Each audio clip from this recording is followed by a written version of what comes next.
Here's how to fix the Roblox memory dump error on your PC.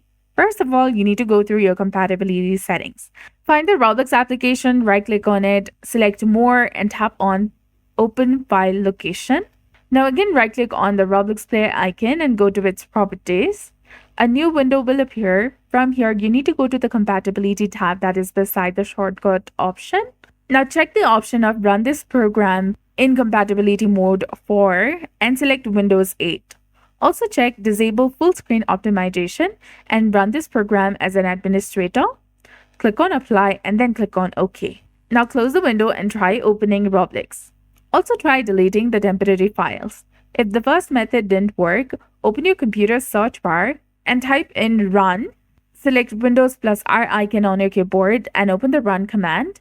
Here, type in %local app data % and hit enter on your keyboard. Now scroll down and find the Roblox folder.